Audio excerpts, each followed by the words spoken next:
I'd like all of you just to take a quick moment in your mind. I'd love to go around, and we almost have a small enough group to do it, but I just want you to take a moment and think of your 3 favorite books or movies just in your head. Okay, just take 10 seconds, think about it. It doesn't need to be anything amazing. My favorite, I'll tell you my favorites. I love To Kill a Mockingbird, I love The Giver, and I love East of Eden. Those are my 3 favorite books. None of them. My favorite for such a long time. Such an exquisite book. I would still say it's one of my favorite, original top 5. And I'm hopeful that whatever books or movies you picked express a wide gamut of human nature. And that's where I think we have to start before we get to the founders, before we get to anything. We have to start with human nature because we're the people. So there are different fundamental beliefs on what human nature is. There's something, I'm sure all of y'all have heard of the state of nature. Okay, it's basically what is humanity out in the wild. I'm a terrible artist, but what we're like out here. And there is a school of thought, I'll talk to you about sort of the 3 most popular schools of thoughts that exist. One of them is one of the most quotable, and if you've read the Leviathan, which, bless your heart if you have, it's a long, long odyssey, but that life is nasty, brutish, and short. Okay?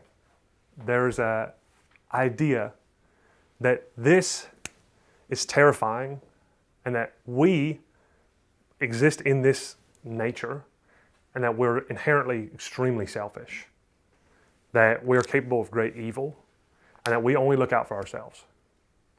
That's the idea, that humans are like that. And that's Hobbes. Hobbes believes that human beings are not so good. And that's a very popular idea of what human nature is. There's another idea that we are benevolent beings, that we live our life to help others through altruism, that this state of nature is actually sublime, that there is an idea. And if any of you have studied Karl Marx, he writes about this thing called historical materialism, which is the idea of history's changes through the different lifestyles that existed. He has this idea that we once lived in a primordial sort of communism as tribes, something that Joe had been talking about the other day, and that there was a tribes of equality. He then talks about the development of economic systems, division of labor, leading to feudalism, then leading to capitalism, and then what he goes to socialism, and then communism. And I'm not asking you to buy into all of Marx's beliefs or not, but this is sort of his notion, and it became very popular in a lot of different thought pools. And it's this idea that humans in nature itself is not evil, that we're good. So I want you all to just kind of take a moment, how you feel about people. I mean, are we greedy and evil, or are we good? I mean, what's your gut feeling? Greedy and evil. Greedy and evil. I like that. Isn't there a lot of variation in any group of people? You're jumping the gun, Jeff. Greedy-ish. Right. Let him finish. No. He's no. That's great, Joe. And just for everybody here, isn't there variation in people? I think we all recognize, and Joe astutely put that is absolutely true.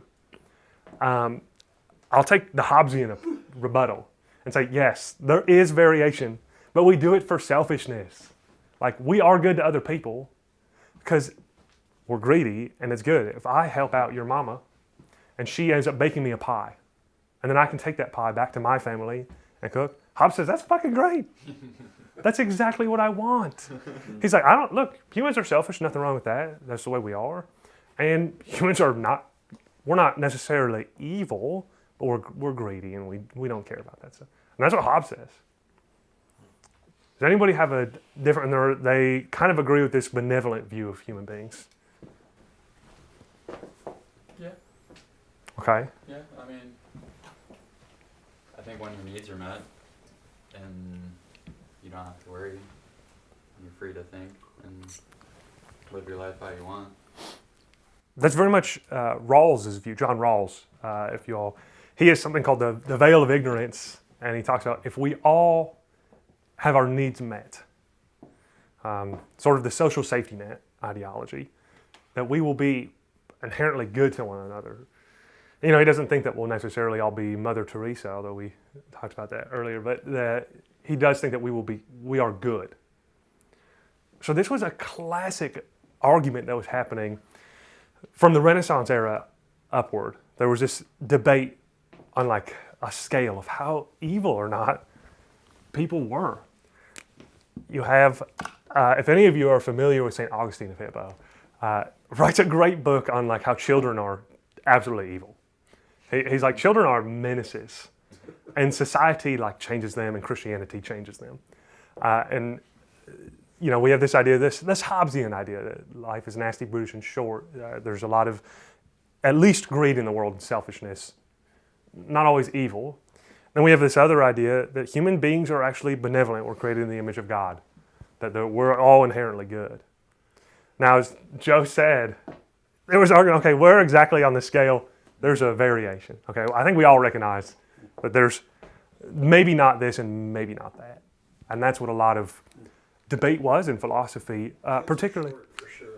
What was it? Kids are short for sure. Kids are short for sure. So the nasty British part, maybe not. I like that. I might steal that. I was answering it from an original sin, perspective. The analogy I always think about it: do we have to teach our children to behave or to misbehave? We teach our children to behave, so the original sin kind of model fits for me. That the evil aspect of a human being, I think, is the raw form. But like you said, there's interactions that happen over your life that can alter that. But I think if there's no interactions, then I think we stay true to probably our original sin form. Well, and St. Thomas Aquinas says the exact same thing. In case that's very much, he builds an entire political philosophy off of original sin. Thomas Aquinas does. And states exactly that. So very well put. But there's this debate going back and forth. Many of you probably know the Protestant Catholic wars that happened in Europe in the basically 1600s that were pretty terrible. You might know about Martin Luther's reforms, the 99 points on the church. All this stuff in the backdrop. And then there's the English Civil War, which is terrible and bloody. And this is kind of where Hobbes and other great thinkers emerge, and they see this horrific battle for the crown. Many of you, and if you're of Irish descent, I apologize, but Oliver Cromwell, a notorious and brilliant fighter in general. I mean, he talks about basically killing and enslaving all the Irish. Anyways, this bloody civil war happens, and Hobbes is like, people are scary. People are very scary. Was that at 1066? No, that's the Battle of Hastings. Mm-hmm. That's when William the Conqueror went and Normanized England. I love the Battle of Hastings. But anyways, Hobbes comes up with this idea, we need to build a government for people, because people are nuts. People are greedy. We're self-interested. This is the government. We need to build a government that tampers those things and makes society safe. Did anyone think of how he sort of, what he does, what kind of government he makes? And if you've read Hobbes, don't ruin it. But do you think you know what kind of government he just makes? If he thinks people are at least greedy, self-interested, at worst evil, and he's grown up in the backdrop of this English Civil War, terribly bloody Civil War. Does anyone think they can guess what kind of government Hobbes builds? Martial law oriented? Very much so. Hobbes very much builds and it's kind of built off the Platonic. We'll get a little more into Platonic systems of governance that existed and build off of those, but there's this idea that Hobbes writes, the king and crown. I'm not going to be able to draw a crown over this. Yeah, tell my terrible writing. Is the only way to have an effective government. That people having any other form of government would be an absolute mistake. Now you have to push back a little bit, and this is why I think history is just as important for influencing philosophy as vice versa. In the backdrop, remember Cromwell, there's this huge fight against the crown. A lot of Anglo jurisprudence and law, common law, is based off of this idea of a balancing of powers. And we'll talk about that in later parts of my lesson, but it's this kind of tug of war, and Hobbes sees all of these different folks being killed that are in service to the king, and he sees the chaos that Parliament goes through. And he's like, democracy fucking sucks. It's not pure democracy, but it's this notion of a parliament, and it's very scary and it's very bloody, and it's very unstable economically. England at this time is still not. It's at best a regional power. We kind of have seen the beginning turfs of Elizabeth I, the mercantile state development of England, but it has not become. It's truthfully not really until the Industrial Revolution that England becomes, and once it fully becomes Britain, a true powerhouse. So this is the backdrop Hobbes is running about, and he's not really writing. He does have some religious parts in there. But he's not writing with a fervor of the background of one with religious conviction. The other most famous thinker of this time is a guy named Locke. And Locke writes a great piece, Two Treatises on Government. And Locke takes a semi-opposing view, as Joe had pointed out. Locke says, well, look, I think really at worst people are gray. And I think on the whole, people are kind of good. He says, people are definitely good to their family and their community for the most part. You get the one or two people that are not. He says, people are really in this in-between state. They're not evil. Now, society or their background can make them bad, just as it can make them good. Our community should enable us to be good. How do we feel about Locke?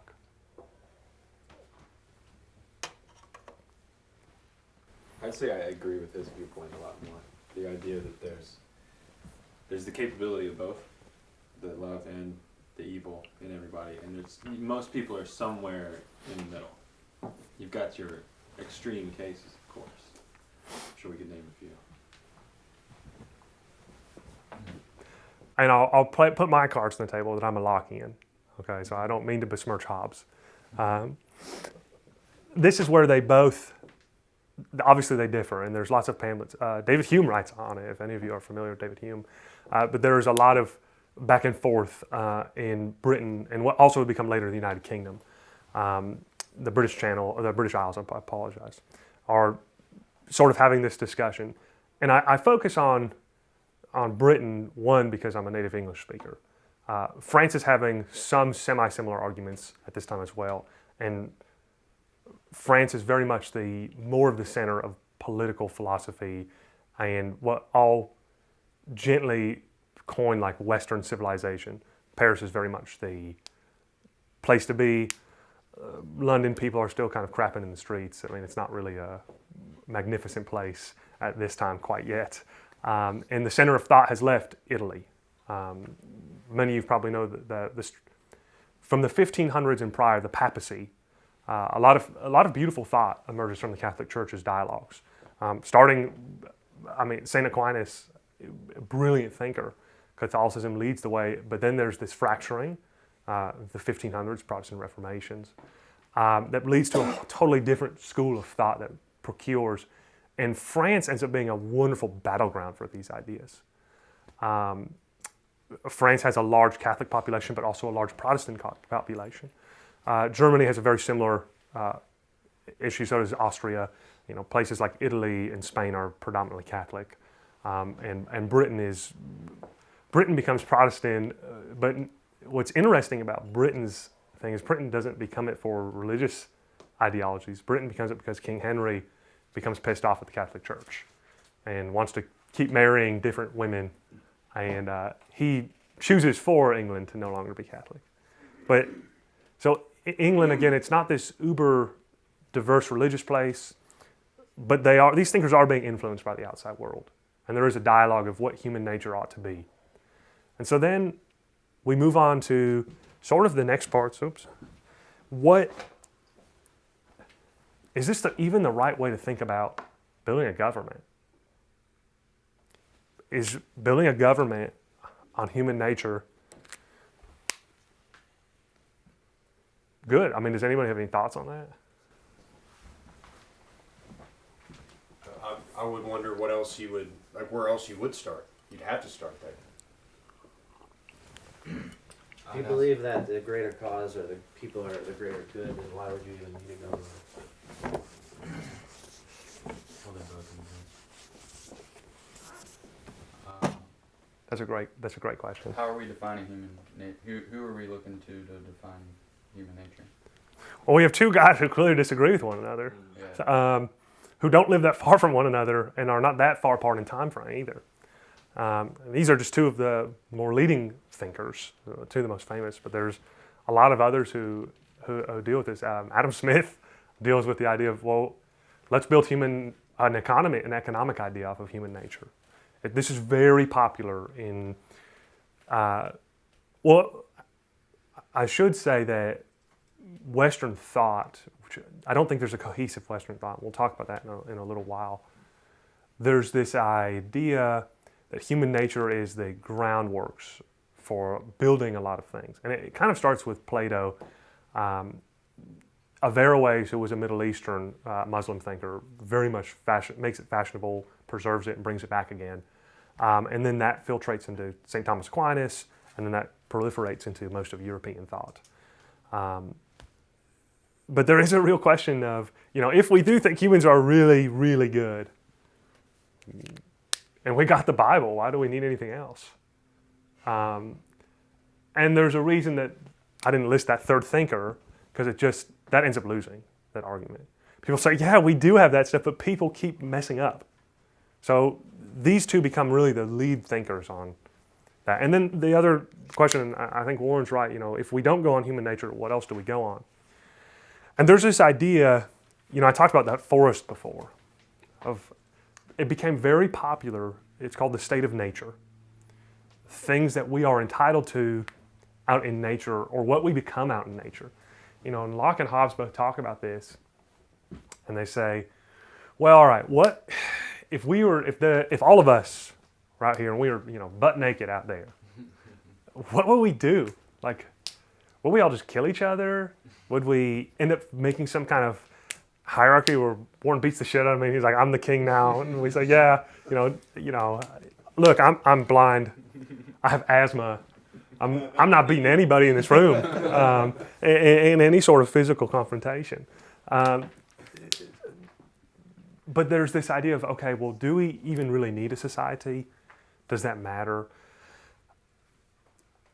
Karl Marx will talk about this later, sort of the tribal equality, tribal communism that exists.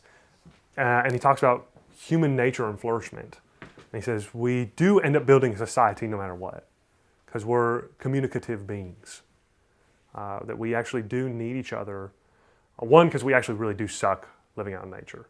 There's this idea that, as Hobbes astutely points out, that life is nasty, brutish, and short. Out in nature, even Warren alone may not last forever. He might. I certainly am not. Okay, I got to take my meds and things like that. But that we need one another, and that we rely upon one another. And both of them actually agree on that. There's this idea that we do need some semblance of governance, that like the Bible itself is not going to hold us alone. That we can't, and even when we look at the papacy, it was not cohesive. Even popes became corrupt. Cardinals started making wars. If any of you, the papal state, if you've seen House of Cards, the show, it was very similar to that. I mean, people vying for becoming pope or cardinal. There was a lot of power in the church. Even that was not a golden pinnacle. It was not Olympus by any means. So there was this thought that we were communicative beings. We did need some form of society. Now, a lot of people disagree on how far that needs to go. Is is bliss, being in that tribal type state. And that's what Karl Marx says. I mean, Marx says the best way for us to live is in small communities, in sort of more agrarian societies. And remember, Marx is writing much later. More egalitarian agrarian societies where you're a fisherman in the morning, a poet at night, and a chair designer by day.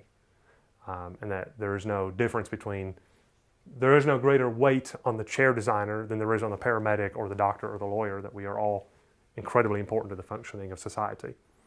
And that leads Marx to communism eventually. Marx, though, also is affected by his background. Karl Marx is a Jewish guy in Europe. Jews were not granted citizenship in most nations in Europe. They were forced to live in ghettos. And again, we're often influenced by our surroundings. I don't want to, wholly say that it's very hard to make a division. It's why I forecasted and forewarned that I am very much more of a Lockean. I believe in that, and all of us are, and it's fine, you don't have to be. And in fact, two treatises is quite long. You can probably find a Spark Note. I don't even know if Spark Note is used anymore, Spark Notes. Just ask AI, it'll tell you what you can do. AI, perfect. What's it called again? Which one? Two treatises on government. Yeah. And Hobbes is the Leviathan.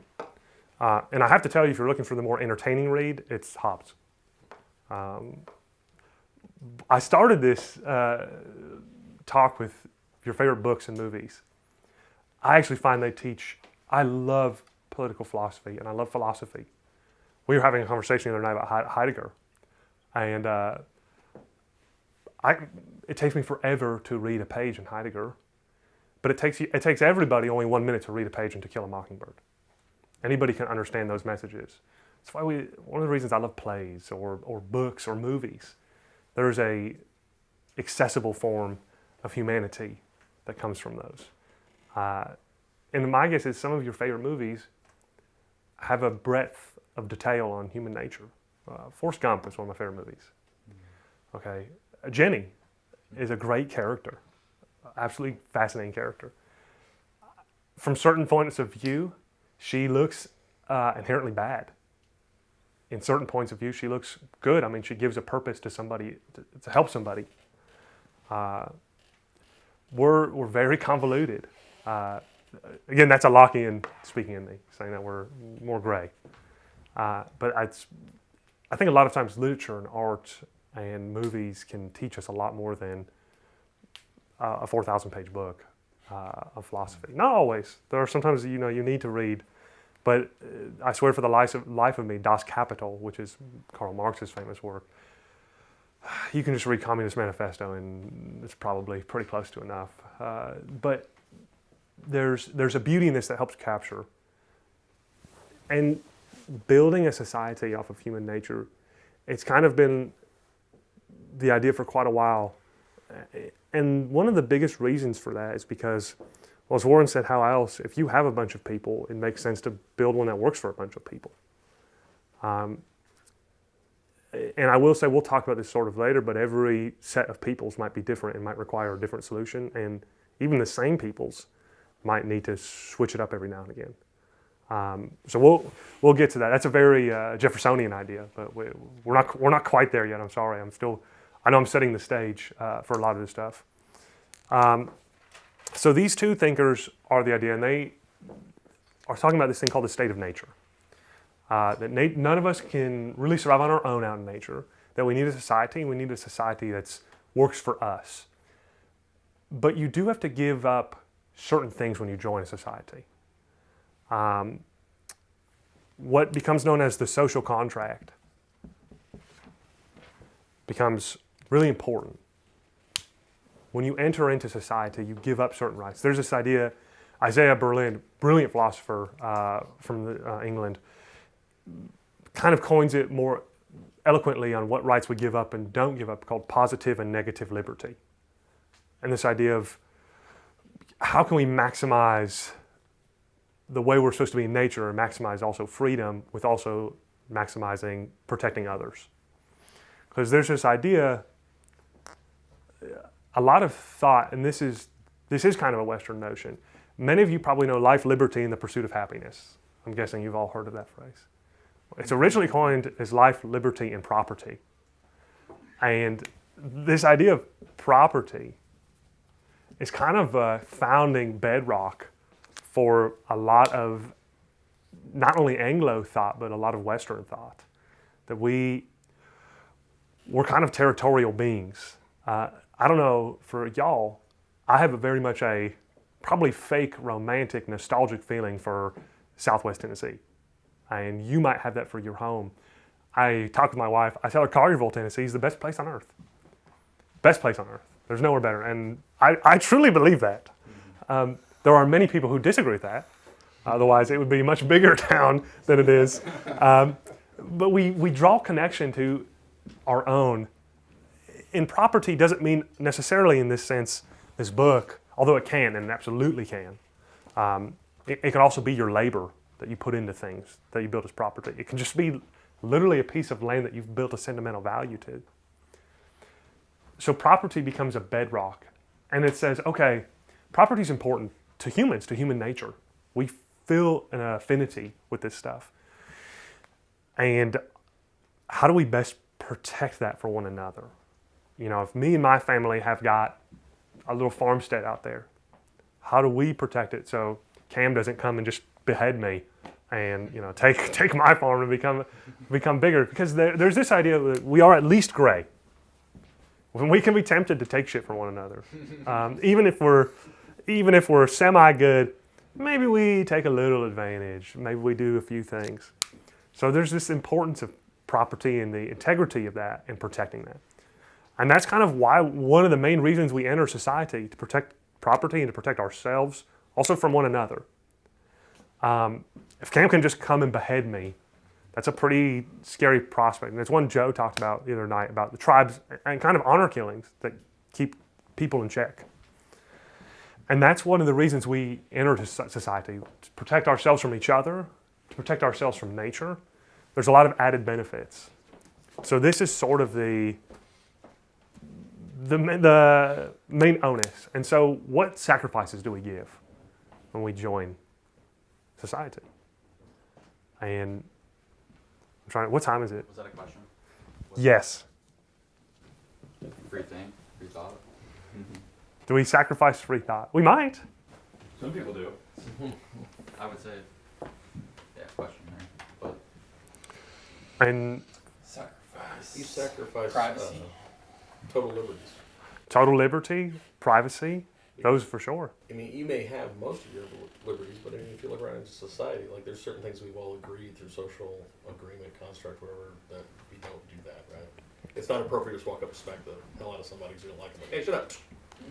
Whether it be assault or battery, you can't do that. Then if you allow that to happen once, then who's to say who controls, who gets to do that and who doesn't? Next thing you know, it's Wakanda, my next right. You have to offload some of that. Well, and we'll get to both of those. I mean, those are great points. All three of y'all. There's this idea of sort of the social contract. I am not going to just randomly, slap Matt. Someone's not going to just come randomly behead me. These are sacrifices we give up. And then this idea the spreads even further. We put limitations on ourselves. I don't want to see you doing heroin on the street. And that's a form of negative liberty. I'm taking away your right to do heroin on the street. And now, your right doing heroin doesn't necessarily, there's an argument, doesn't necessarily hurt other people. But I'm putting that limitation on you as you join society. I'm saying, you know what? You can no longer defecate on the front porch. Well, it's not illegal for you to kill yourself, right? You think it's your life. It's not illegal? No, it's illegal to kill yourself. Yeah. It's like, it's one of those things, it's like, but, I mean, that's personal. If they just want to be gone, why not let them be gone? And that's part of the social contract. We have to sacrifice things when we join civilization. Government property, whether you realize it or not. Well, But if you think about that concept, it's illegal to kill yourself. There's no repercussion or aftermath of that because you're dead. It's just one of So those it's a laws. societal piece of control, essentially. but yes. To limit But we could doing it. today. The Attorney General and the President can issue an executive order and say, you know what? You kill yourself, your estate is going to be charged $50,000. And our only repercussion of that is to impeach a president. Yeah. or vote him out when it comes That would time. increase suicide. Your point is exquisite. I mean, there's a real. We certainly give up rights, and we certainly lose things when we join society. There are. I think many would argue the advantages outweigh the disadvantages. They would say anarchy is not real, not a real good situation. There's a group, if you're at all interested, one step above anarchy is socio-libertarianism. There's a lot of interesting literature. That's not really going to be the focus of my When you say talk. step above, you mean one step away from the chaos of pure anarchy? Yeah. It's a little bit more. It's a little bit more orderly. But anyways, we put limitations and we give up sacrifices when we join society. And it could just be, the government's goal is the protection of the people. That's why we left nature. And then we all decided that, well, now it's illegal to kill yourselves. It's illegal to do heroin in the streets. It's illegal to poop on somebody's front lawn. We've all decided that that's to the advantage of society. It doesn't have to be structured that way. It could be that we are just a society or a culture that says, you know what, you can honor kill somebody. If they, and this is going to be, I'm going to use a different example because I don't want to be too gruesome. Like eye for an eye? Yes, but this idea of, in some cultures, there's like a real idea of vigilante justice. We were talking about the McCoys the other day. There's very much an idea of a much stronger people than my people, the Appalachian people. There's this, and many different groups. Mafia is a great example, where you keep your own people in line. I mean, Joe was talking about this, and there's a different expectation in that society. Something we'll talk about a little bit, I find very special, is that we've kind of actually given a monopoly of power to the state, which is, I think, a very radical and truly profound notion when you think about it. And it's not even done, I'm skipping ahead slightly, but in sort of Judeo-Christian ideology and cultures that have that, there's like a priest class of people that kind of keep check. Or in other ones, there's a balance of both real government. So the papal states are a great example. Take for instance Florence. Florence was a very important city, particularly during the Renaissance. Florence had dual governing systems. And Britain and the United States later will actually make a form of this, but by different names. But there's dual systems. You all can't read that. Let me, as I make an absolute mess of this thing. Looks great. Oh, thank you.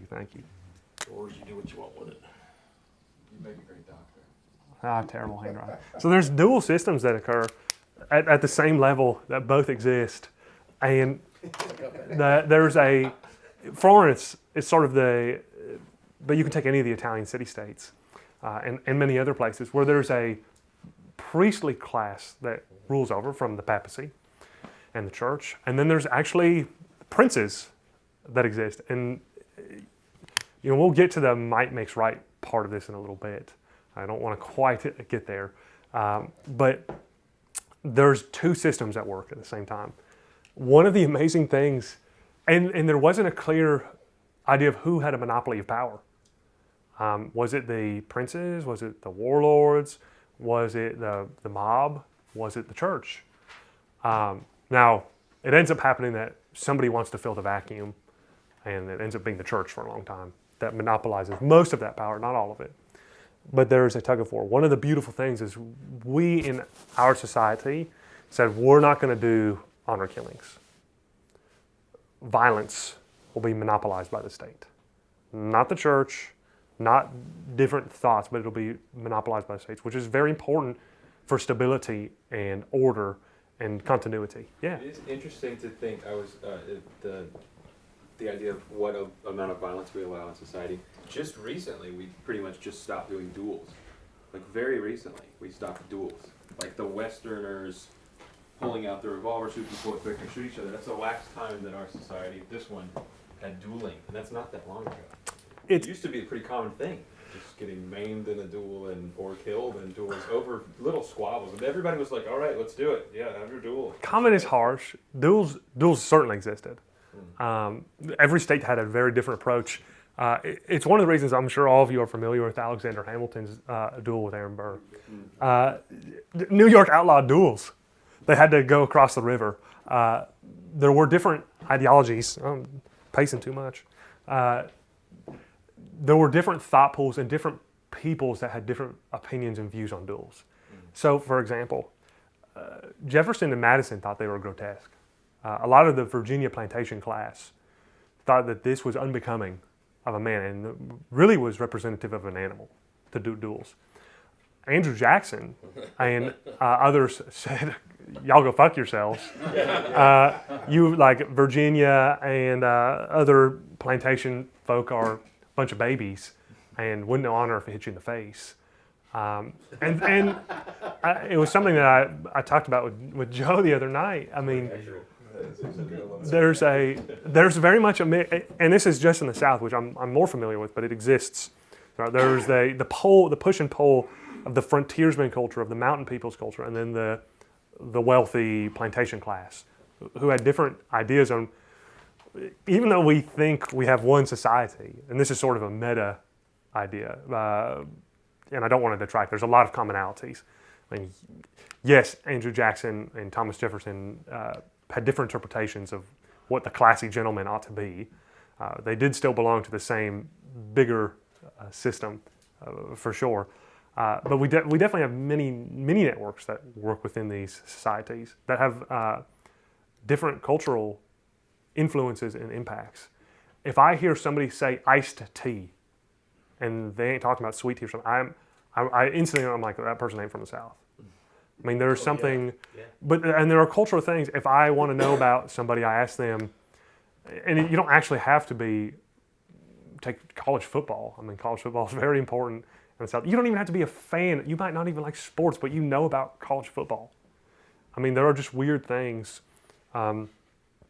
And dueling, for example, in the Southwest, in Arizona, in Texas, it was more part of the ethos in those places. New Orleans a little bit, but it was mostly because of the drinking and gambling. So you have different parts. But these are, we'll get to the sort of more meta questions of society in a bit. Does anybody have any questions thus far? Okay. I think maybe we'll do like a quick break, if that's all right. Everyone, let's do like, I don't know, you want 5 or 10? 5. All right, 5's cool. All right. So we sort of left off doing the classic Hobbes versus Locke, human nature, and building a government. We're going to spend a tiny bit more time on human nature. I just want to finish that out. And then we'll go on to like the different forms of governance. So I think it was Matt who mentioned earlier, the might versus right mentality. That has, if any of you are familiar with Thucydides or any other writers, that this is very much an idea that human nature itself is not necessarily what's important. It's that who wields the sword at the end of the day is the strongest, is the best, and that's who's going to make policy. This develops, and I don't know if any of you have read Genealogy of Morals. I wrote it. It's an exquisite book. Nietzsche is a great, great author. I disagree with everything he writes, but absolutely great author. And he writes a wonderful piece called, it's within Genealogy of Morals, it's called The Slave Revolt. Nietzsche hates the Jews and the Christians. It's an ideology. He built a lot of his world on I'll take a step, Machiavelli, if any of you are familiar with The Prince. There is very much, you have to be brutal, you have to run it, might equates to right. A lot of this is built on foundations from Thucydides. There are questions about whether or not Machiavelli was writing a satire or actually helping out. He was in prison when he wrote part of this. So we'll just take him at his word that The Prince, when he wrote it for The Prince of the Italian city-states, that it was being genuine. Nietzsche takes a lot of this stuff and says, might is right. Okay, we are meant to be more akin to the Greco-Romans, like strong people who value aesthetic beauty, strength, discipline. He loved the Spartans. So this is like the ideal society. People who are healthy, wise, manly, strong. That is the way to live. And he writes, he says, these Jews and Christians have suckered us. He said they're slaves. They're nobodies. They're losers. They lose every war. And he's like, look at the Jews and Christians. The Romans enslaved the both of them. They never were able to hold a state of their own. Their entire ideology is the meek shall inherit the earth. A wild concept. Remember when Judaism and Christianity were coming out, the fact that it was about sacrificing to God, about helping the weak and the poor, that these were the ideals and the way to salvation, being a good person. That was not the common Greco-Roman understanding, and certainly wouldn't, going through much of time, that might equates to right ideology. Nietzsche writes, these are slave people, and they've turned the natural order on its head. Yes, we left the state of nature. The state of nature is scary, but the Spartans are right. We should live that way. And he doesn't mind Athens. Nietzsche is he's not anti-intellectual at all. He says Athens has its place 100%. I mean, it's a part of Sparta. But those are about pursuing a higher value of knowledge and strength. And that these Christians and Jews, they wrote their book and their ideas because they were losers. And they wanted to change everything to make it so that they were winners. And that if you have the ideology, if you're losing in life, it sounds really great when you say you're going to have a great life one day in the afterlife. Just got to be good. Just got to focus and be a good person. Focus on community values. The weak are turn the other cheek. Well, the reason you turn the other cheek is because the other guy's going to beat you up anyways. That's what Nietzsche says. And it's a very popular ideology. Nietzsche's ideas are taken even more forward by the Nazis later. This idea of making a perfect, beautiful, aesthetic culture. And they certainly have some good ideas about the proper way to maybe model a life.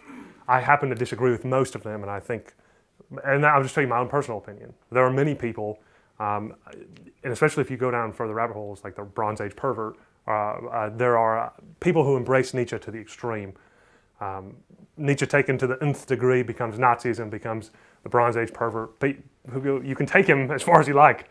And then there's this other ideology, the Judeo-Christian one, where we don't want to be, having the might-right mentality makes us no different than, as I was talking about earlier, it makes us no different than the animal. That one alpha or whomever is the one who creates society. And that is not the right way. And there can be disagreements and there can be compromise on where you meet a society as a whole.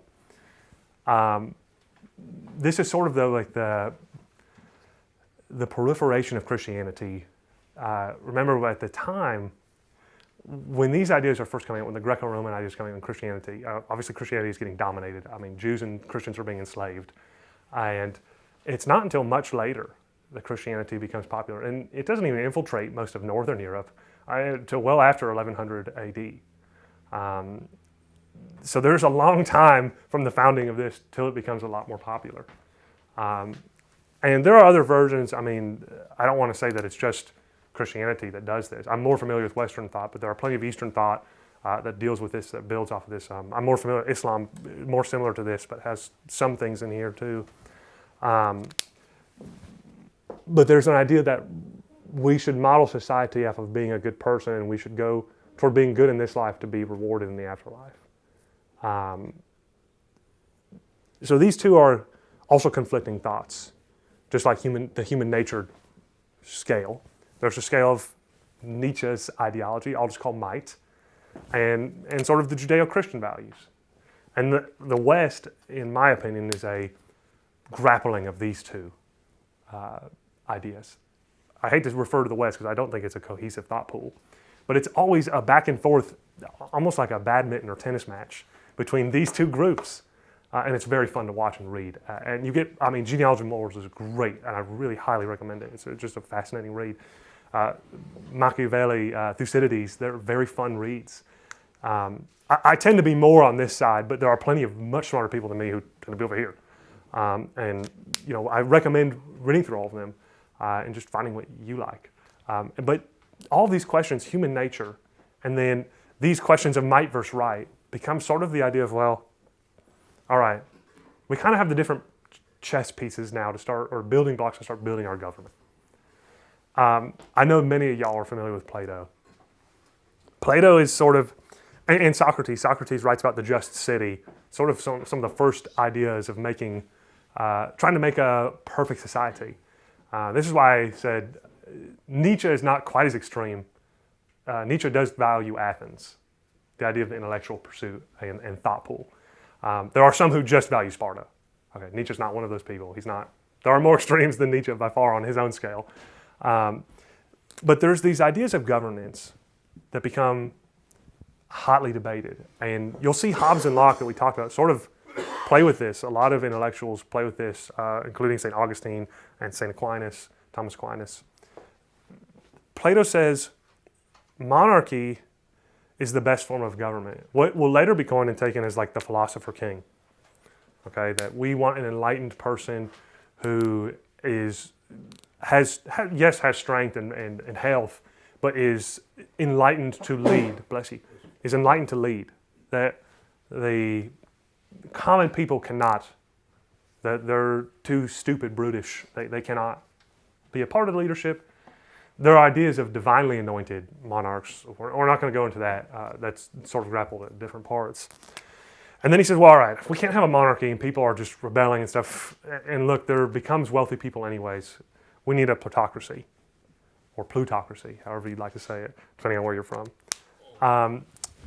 A plutocracy is the idea that the educated class, as Joe, was talking about before, sort of the Brahmins of the different group are, you don't necessarily need a king, although it's good to sometimes have one, but there becomes a wealthy class, and that they let them handle it. They're the educated. They are the people, the dukes, who end up who either rule themselves or help the king rule.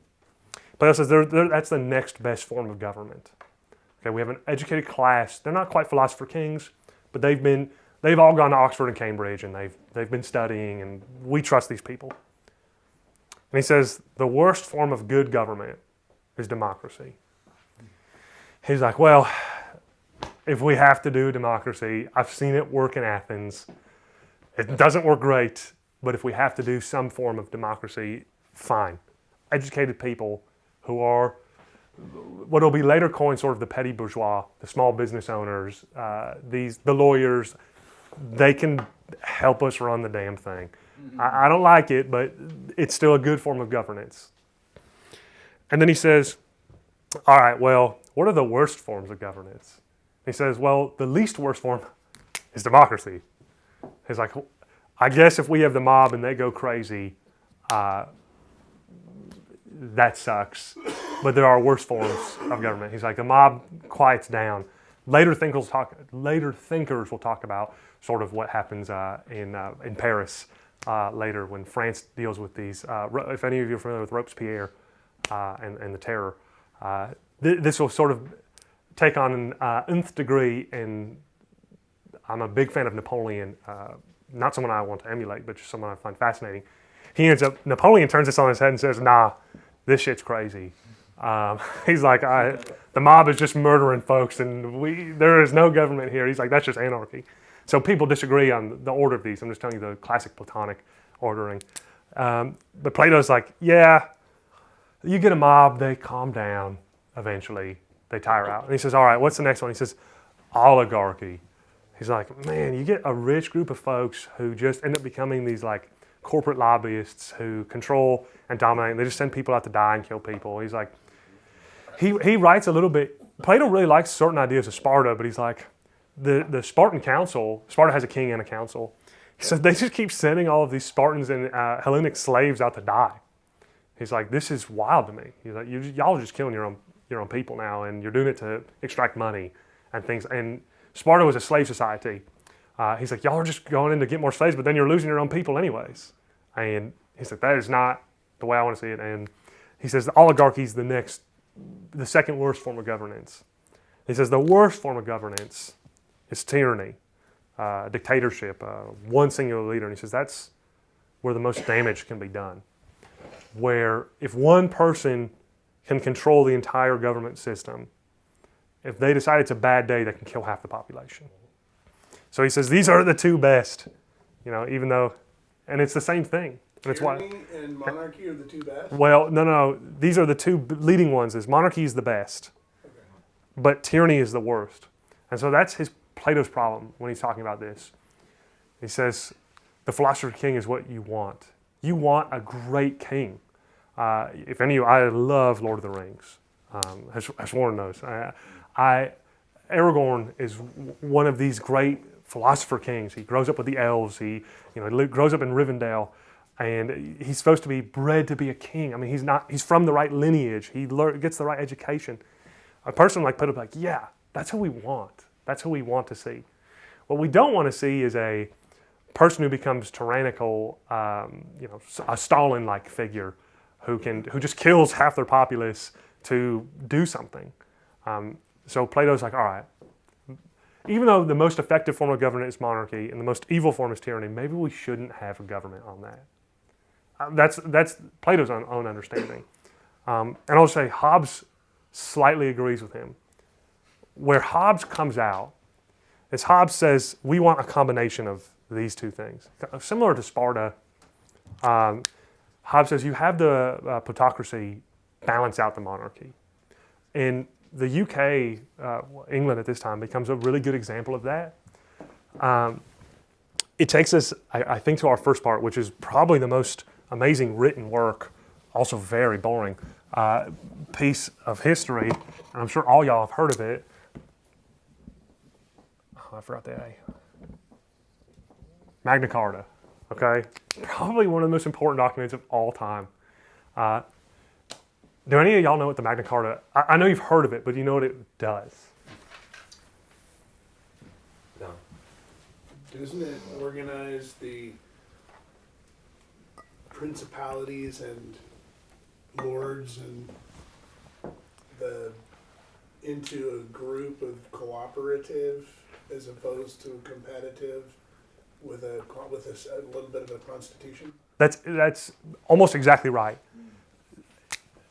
We're in the 1200s. Okay, have any of you seen Robin Hood or know the story? Yeah. Okay, that's King John. He's depicted very harshly in those fables. He was not that evil. I'm just gonna be honest. Like, the problem with John in England at this time, and later you'll have the 100 Years' War. If any of you are familiar with the Battle of Agincourt, 1415. We talked about Battle of Hastings, 1066. There's this constant warfare between France and England. And King John's living this time, it's about 1215, and King John says, well, I want to recapture part of France again.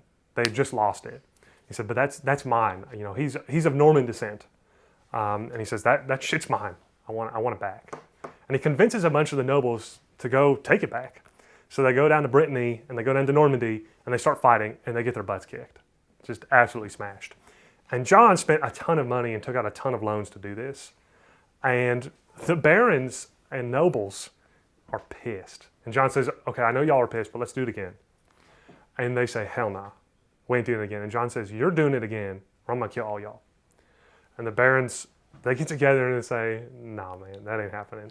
And again, we do have wealthy people that end up emerging. And they pin John in a castle.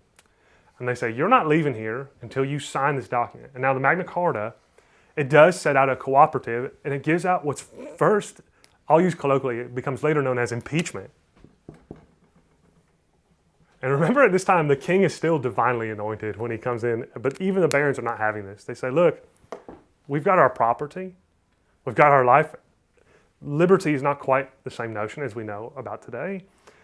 They say, we're going to toss your ass out. God is going to find a new king, we promise you, real quick. And real hard. and it sets the groundwork. This is why it's so amazing. It's the first written acknowledgement that the king serves at the behest of the people, or is supposed to. There are obviously other parts in history where they say that the king serves for the people, things like that. But it's one of the first real documented, and it gives the power of another class to overthrow if they don't like him. What later becomes known as impeachment. It's truly a monumental, and it doesn't happen anywhere else, which is amazing that we come from a thought pool that invented this. I think it's really beautiful. It's something that gives me a lot of inspiration. But there's this, the only classes that were a part of this is landmark and extremely important, but only 2 classes are really a part of this. I mean, ain't nobody down here, ain't no lawyers or bakers that are a part of that. Okay, that is the dukes and barons saying, you keep it in check, and if you lose my money, just know you're not going to be king. And there's a balancing. Did you have a question? Well, I was going to say, in a way, why would they do that? Because wouldn't that threaten their, like, doesn't that mean they could be overthrown by the people? Did they think through that? That is a great question. Like the ruling class, or the lesser, whatever. Yeah. Lesser rich people. Yeah, I mean, so it goes from the king to the bourgeois, and then beneath them, the petty bourgeois. You're absolutely right. They did not think about that. Yeah. They said, my family, and what's funny is in 1066, you have sort of a bunch of leading Norman families come, and they say, my family will never be dethroned. Like, I'll be the Duke of Northumbria for forever, and that is never going to change. It did change. They do end up getting overthrown because of this principle of this idea of impeachment, this idea that divine appointment and all this stuff isn't what's important. What's important is stability, these sorts of things, and also protection of rights, which become paramount, particularly property. This idea that you have to protect property, and the king is losing property, losing rights and privileges of the people by his own shitty decisions. The dukes say, yeah, it's a really bad idea, and they write it all down. And then the petty bourgeois, the bakers and the lawyers read this stuff later, and they're like, that's a great idea. Why don't we recycle that? And they do. We're not quite there yet. But Hobbes very much likes this idea of a Magna Carta, very much likes this idea. He says, we can take these 2 governing systems. All right, I recognize humans are bad. I recognize that a king alone maybe is not the best, although he would hope, he actually writes that he does hope that it just becomes that. But he recognizes that economically speaking, for us to provide and not have revolt, that we probably do need a plutocracy there to also help. So that becomes kind of the structure for an existing, what will become the House of Lords, a parliamentary system of a king balanced out by a council type thing in a more real Western way, not the way that Sparta would have done it with the Spartan king and the council. So this becomes super directly relevant. And then Locke says, well, they impeached the king or brought the power to impeach the king. Why can't we be important? Why can we not be a part of society? This is ramped up intensely in France. There's a similar debate that ends up happening where a lot of people also die.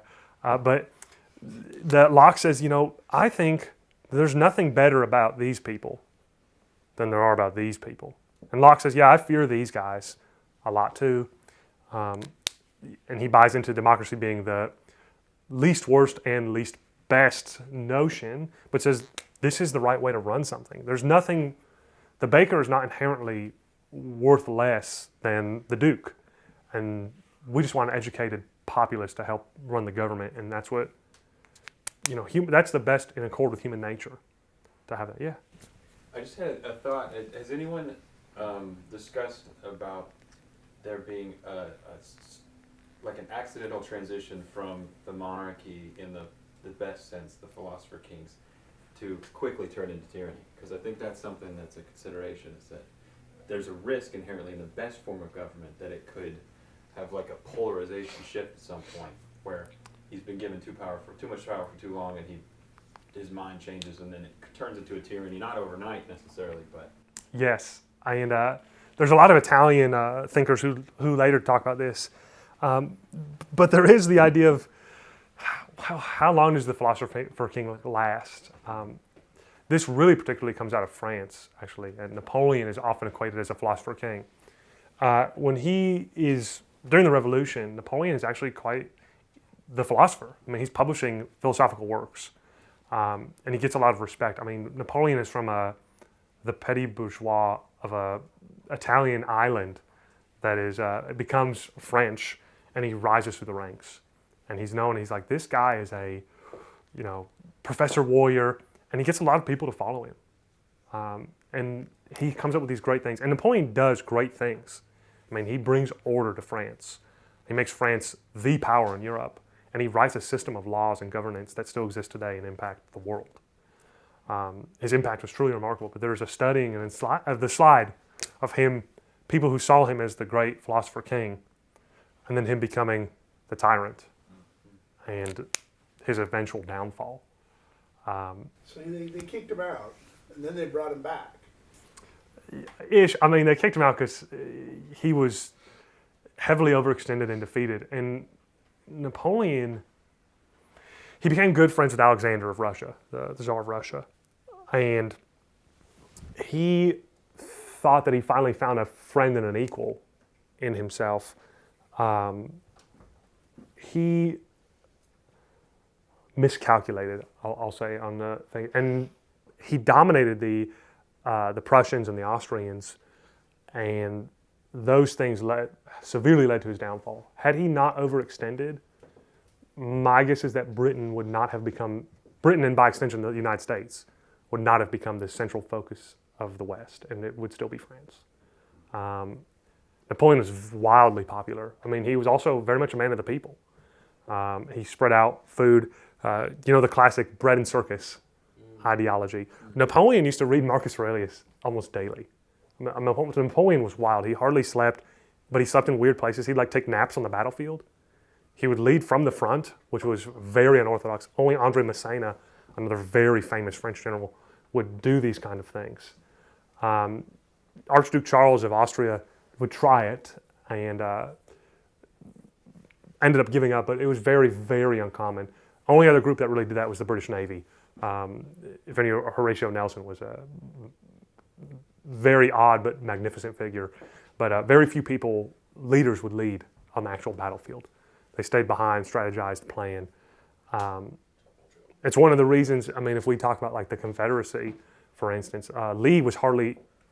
he and Longstreet were not often in the battlefield.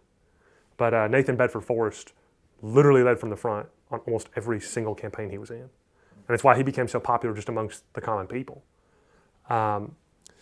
Napoleon was really a larger-than-life figure, but it's the slide, right? The transition from the philosopher king to this. And it's actually, I guess we can kind of jump to... So I'm sorry, I'm just trying to track with you on the how, when, why did Napoleon slip from the philosopher king, wildly popular, to tyranny?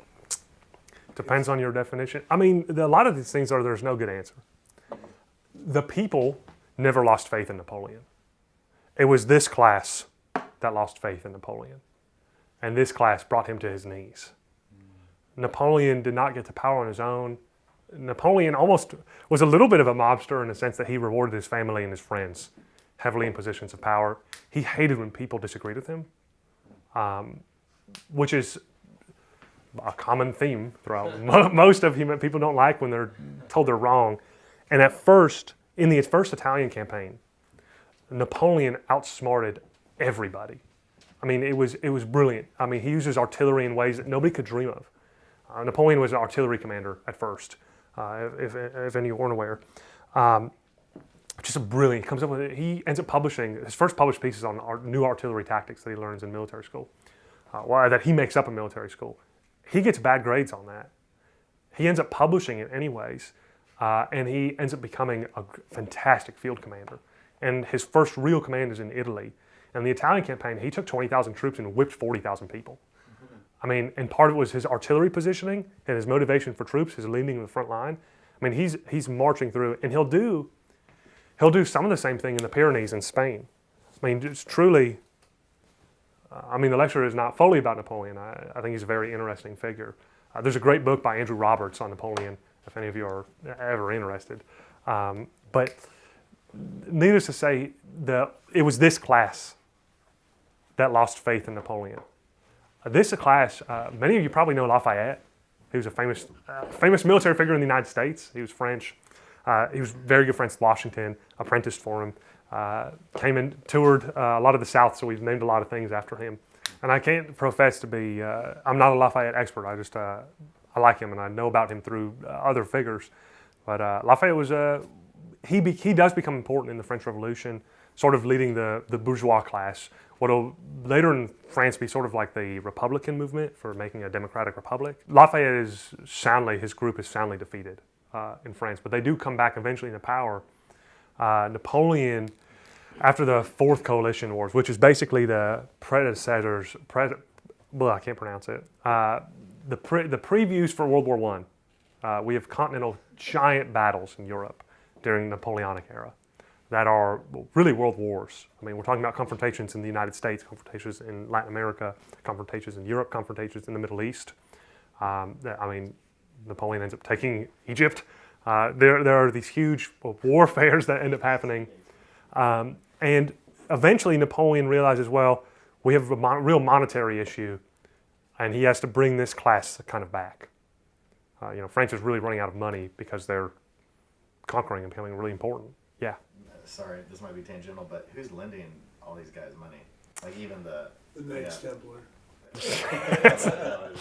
I mean, in some cases. Who's lending the monarchy money and who's lending whoever's right below the monarchy?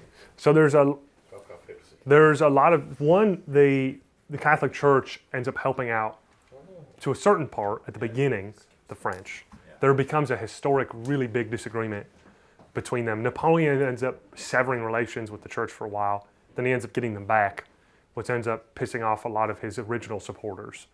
It's hard to be king, emperor. So the Catholic Church is one donor.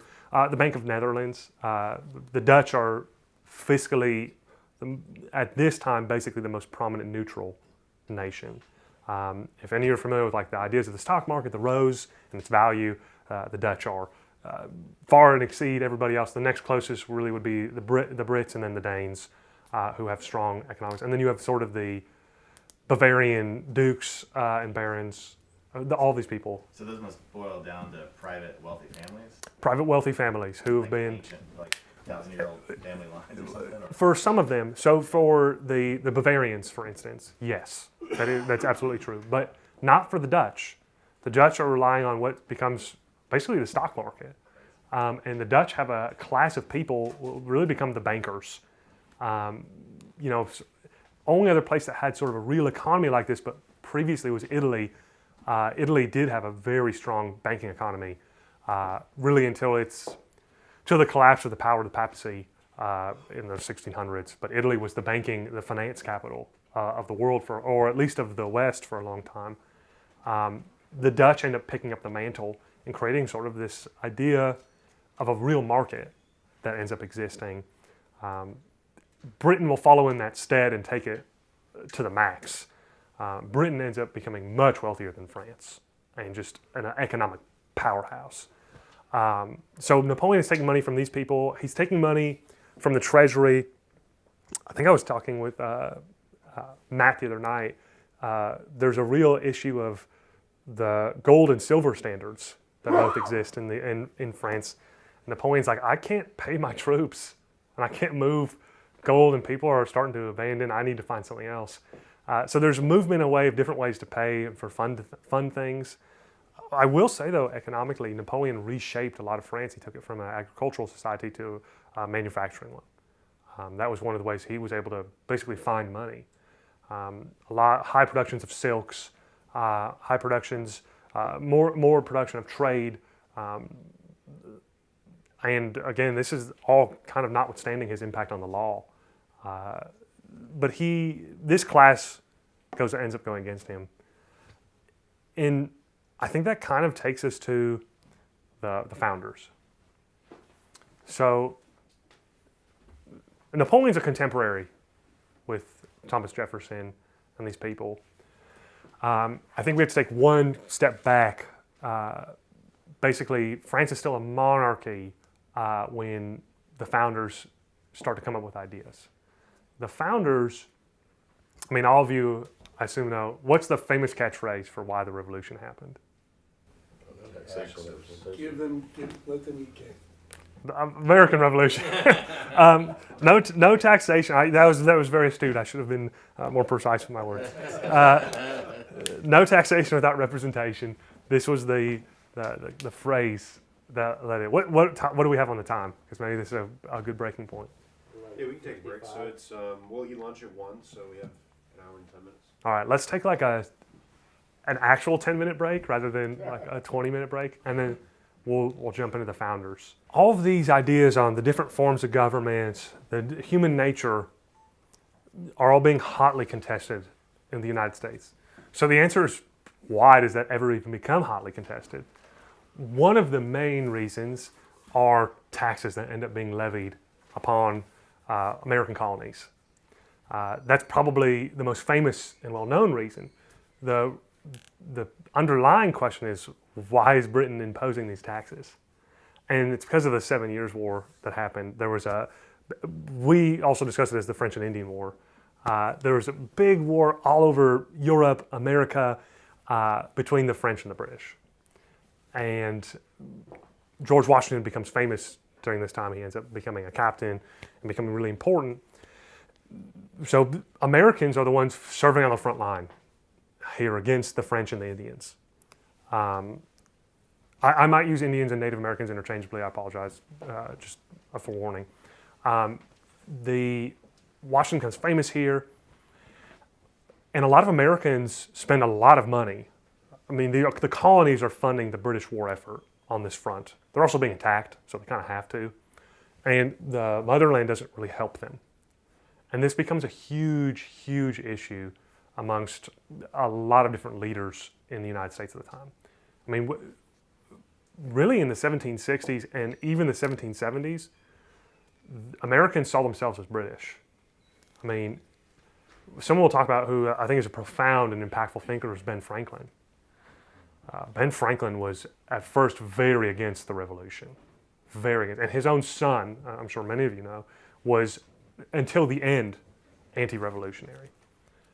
It takes a lot to be pushed to actual confrontation with Britain. The Stamp Act passed, the Sugar Act passed. We're in the 1760s, sliding into the 1770s. And the lamentation, Thomas Paine, some of you probably heard of in Common Sense, there's these pamphlets that start coming out where both, even Britons in the British Isles and Americans are saying, why do we have no voice at all? You might be able to levy taxes on us, but this is sincerely oppression. Now, there's different schools of thought who was responsible for that, whether it was King George or Parliament. This will be really important later because different founding fathers attribute the fault to different people in Britain, which will help shape their idea of the best governing system.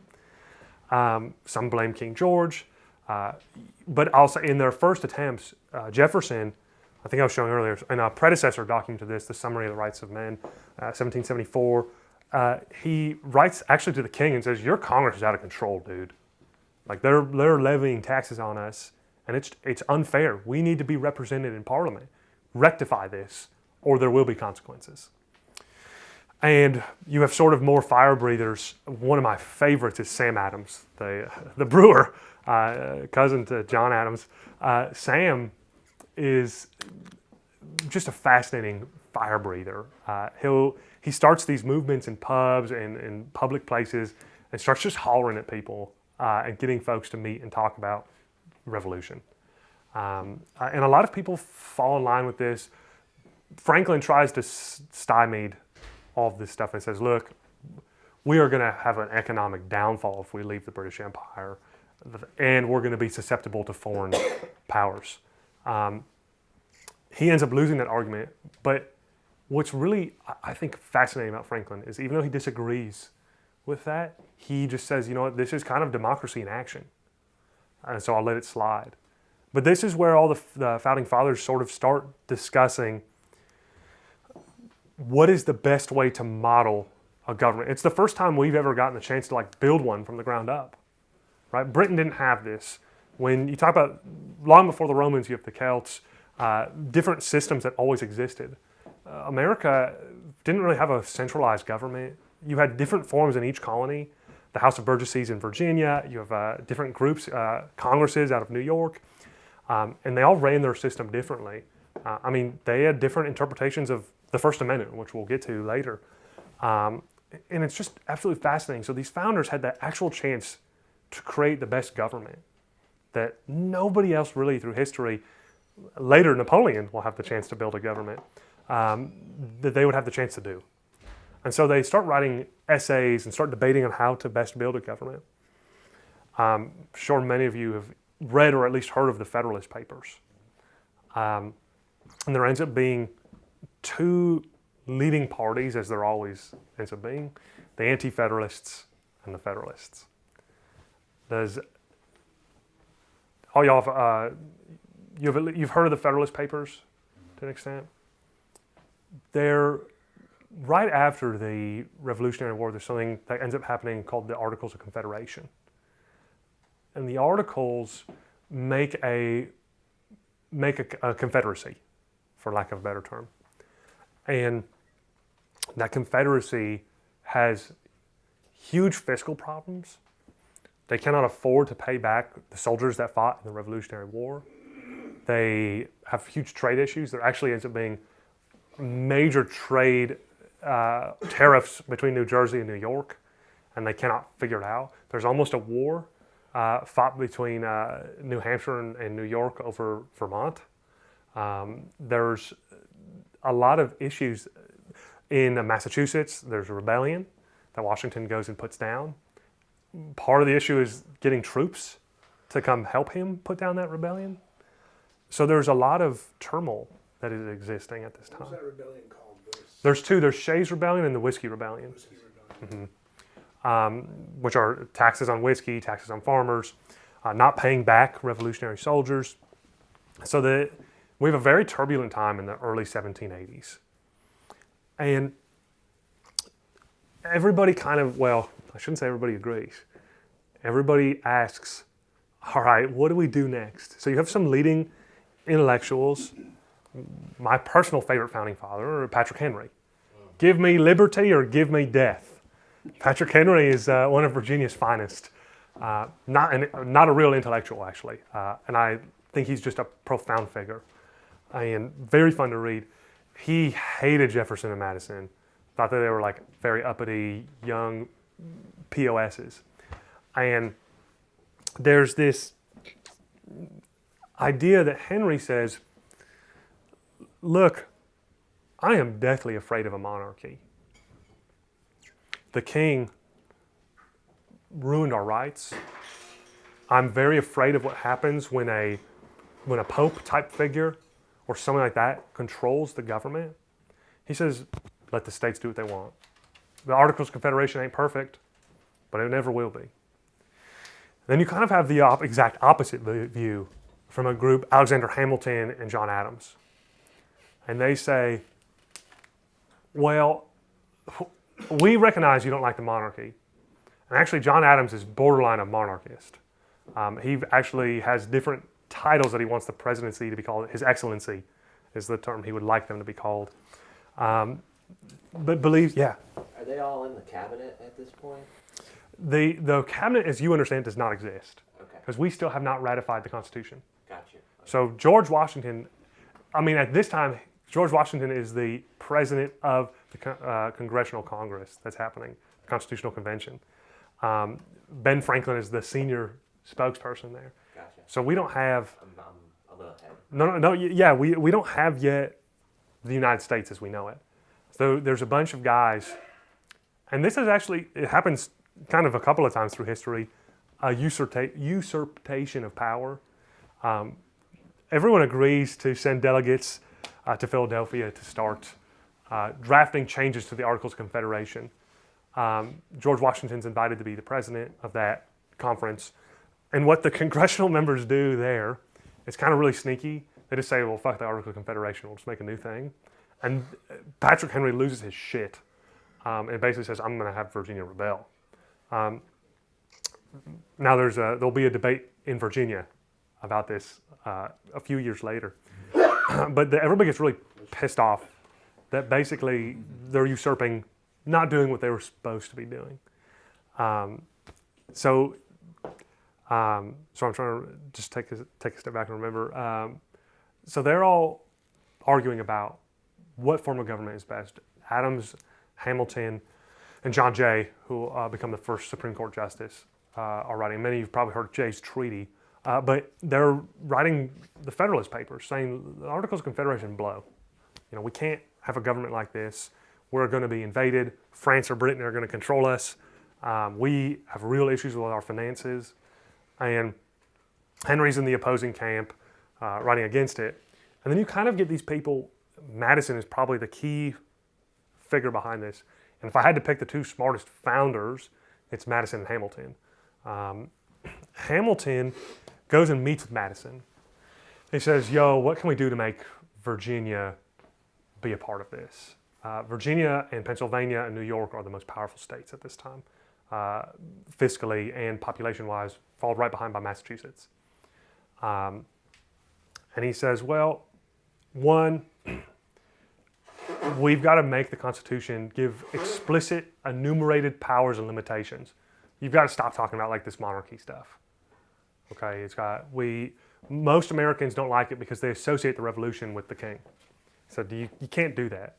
And Hamilton's like, all right. Adams takes a little more convincing to get over to that side. And Madison says, so we'll have specific enumerated powers and limitations on the centralized government. And then let the people, the states, decide the rest of the stuff. So whatever's not in, I don't have an actual this is Constitution plus a bunch of other works, but whatever's not in the basically 30 pages pamphlet of the Constitution, that power goes to the states. And Hamilton's like, you know what? Fine, let's do it. And so them, along with John Jay, start writing these Federalist Papers, and they're publishing them everywhere. And they say, hey, we need a constitution because France and Britain will invade us. Hey, we need a actual currency to fund and pay back people and run an economy.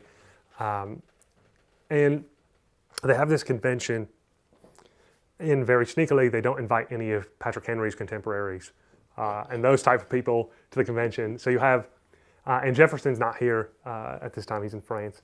So you have really the most anti-constitutionalists are still constitutionalists who go to this convention, which is very smart. I mean, you create your own enemies in the same ballpark you want to play in. Wait, what would they want instead of a constitution? Well, Henry didn't want a constitution at all. Patrick Henry says pure states control everything, and you have the Articles of Confederation just in case of invasion. But Articles couldn't build an army. So it was really just, did the state of Virginia feel like donating troops?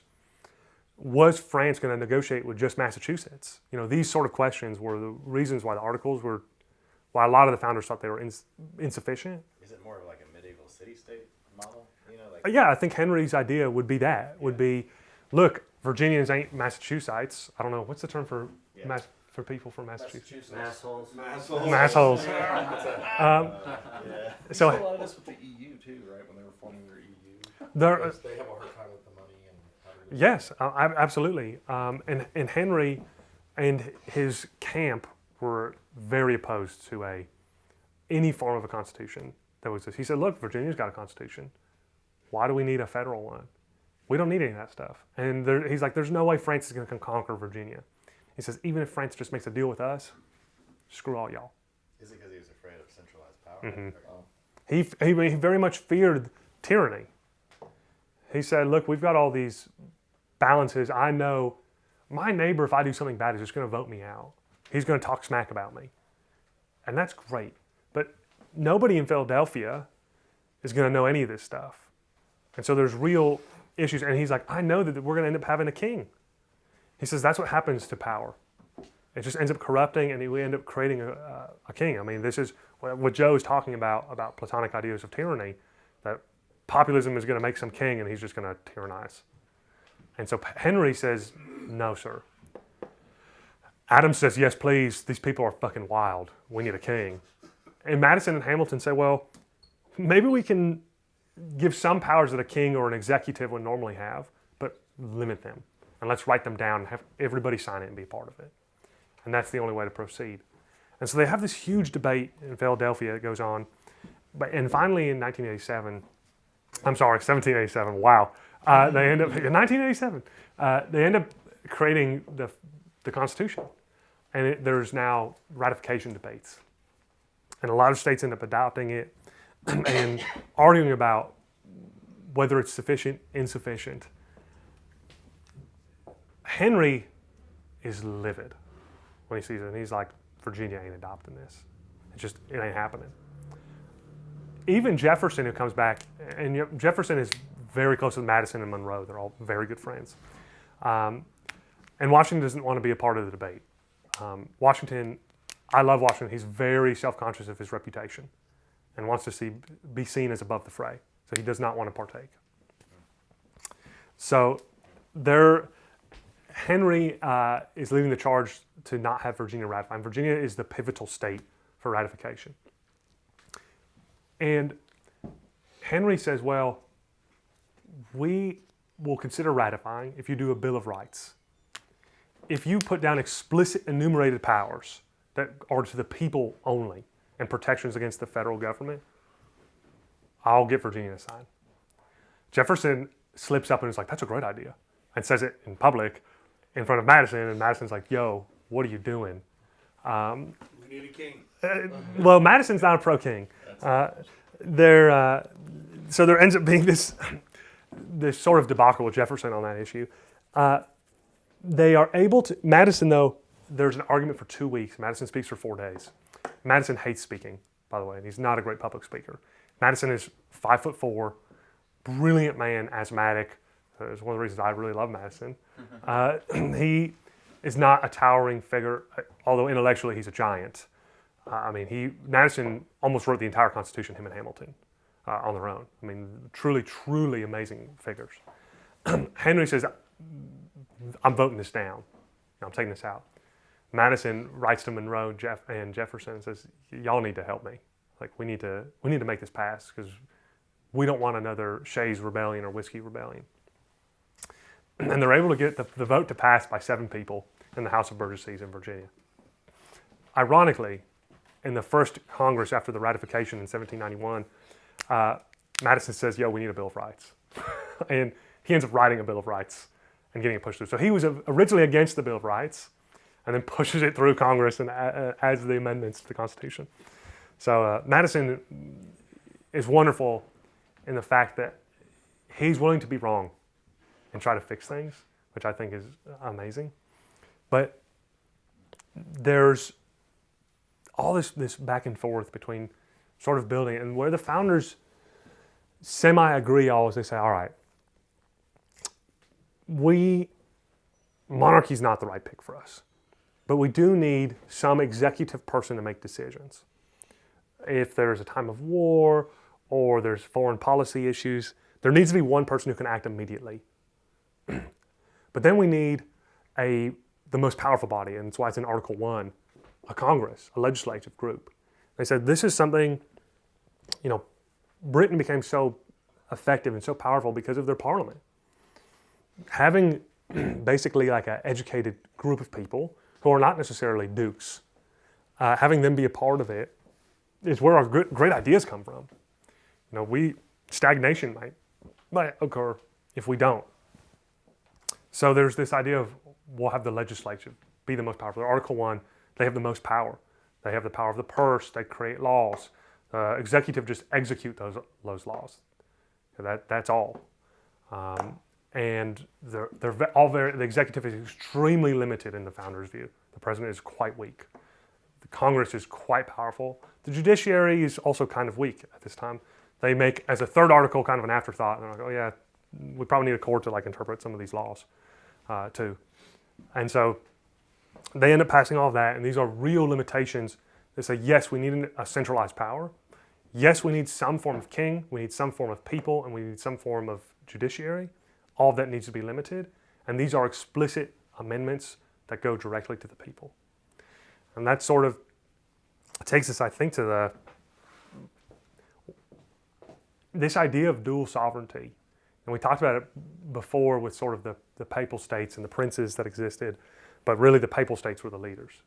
When America was first made, there's this idea of dual governance that exists that really didn't exist anywhere else. That's one of the most fascinating things that Madison came up with. We do have a federal government. It is the supreme law of the land, but is really limited. And then the 10th Amendment and the rest of the Constitution gives everything else to the people, to the states.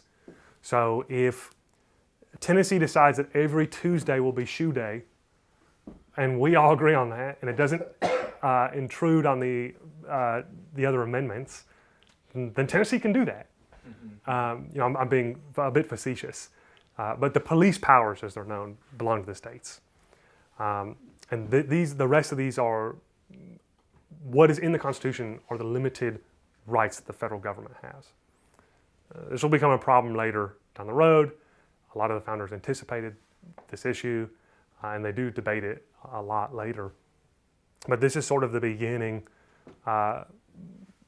fomentation of the United States.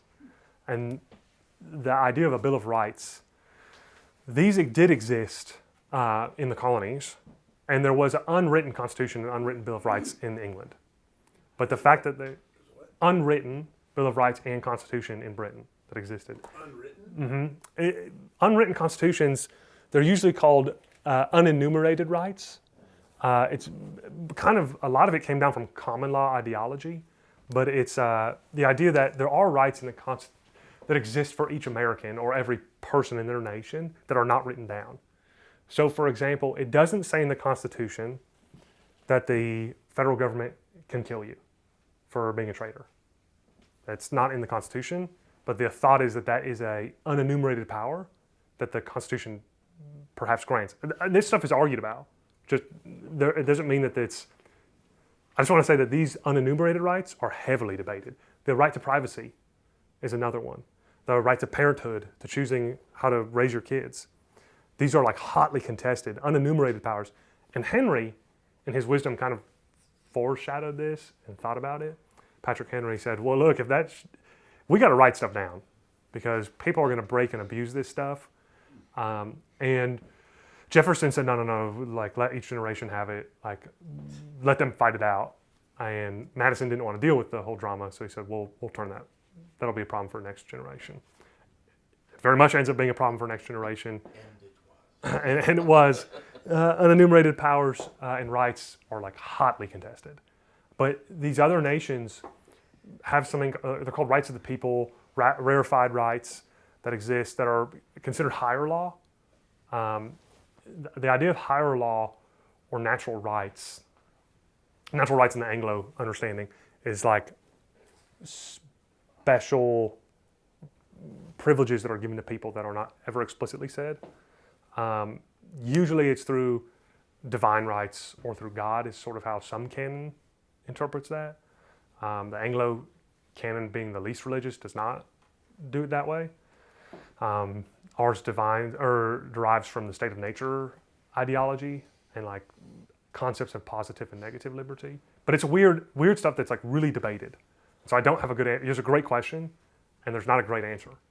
But it's called an unwritten constitution, unenumerated rights that exist. Come back for Meriwether 2. We'll get the answer. Well, the answer is there's not a good answer. Not a good We're answer. gonna hit 250 years, right, by the time we hit that one. So you should have it solved by then. Well, yeah. But you could write down the unenumerated rights that are argued about, right? I could write down the ones that I argue about today, Yeah. but they change all the time. The unenumerated, although honestly, the last 70 years they've been kind of steadfast for the most part. Would a woman's right to choose be one Yes. of them? Yeah. So that's one that is hotly contested. But there are, a lot of these controversial things we hear about from the courts, we deal with unenumerated rights through the court system. Not every nation, France's civil code that Napoleon made does not do that. They literally write down every single thing. For us, the idea was kind of a plutocracy type thing because this is sort of my own limitation with the judiciary. People who become lawyers tend to be from at least the petty bourgeois. And they're highly educated from certain backgrounds. And they are the interpreters of these unenumerated rights, and that's sort of the battle in common law. And then a judge from that same group ends up making a determination. I love our system. I think our system is truthfully about as close as you can get, but it ain't perfect. And there are real concerns and limitations with every single branch of government. So, on the question of states having different rights and interpretations and powers over time, the one that's interesting to me is Louisiana, is it has French Yeah. common law in a state. Mm-hmm. Is that? Are there any other states that had fidelity to the French? That's a really great question. I went to school in Louisiana too. Yeah, and yes, it's the civil code, Napoleonic code, that is followed in Louisiana. The Southwest, Arizona, Texas, New Mexico, inherited a lot of Spanish law, which is based off the civil code of France. And so, when you get divorced, there are different property rights in those states, Louisiana, Arizona, Texas, than there are in Tennessee. I am not a divorce or family law attorney, but in some states, when you die, the way your stuff is passed on if you don't have a will, it's something called per stirpes. There are other ways to pass on your goods. So the one is, does it go to your... There was arguments in Europe and in the United States, obviously, about does it go all just to your firstborn son? Do you split it 25%, 25%, 25%? How does a wife get it? Does an ex-wife get any money? How do you split the money if they were employed or not employed? It's a great question. And so Tennessee developed those protocols through the court system and common law. Like lawyers just fighting about it. Be like, no, that ain't fair. Look to Magna Carta, it clearly shows some precedent for splitting the money 50-50. The civil law states, Napoleonic code type states, already had wrote it down. Napoleon wrote down all this stuff and said, the split it 50-50. If the man was the primary breadwinner, give the woman a bigger amount of monies. So he wrote all that stuff down. And Spain did something similar. I mean, they adopted Napoleonic code. A lot of Spain ended up going under French control.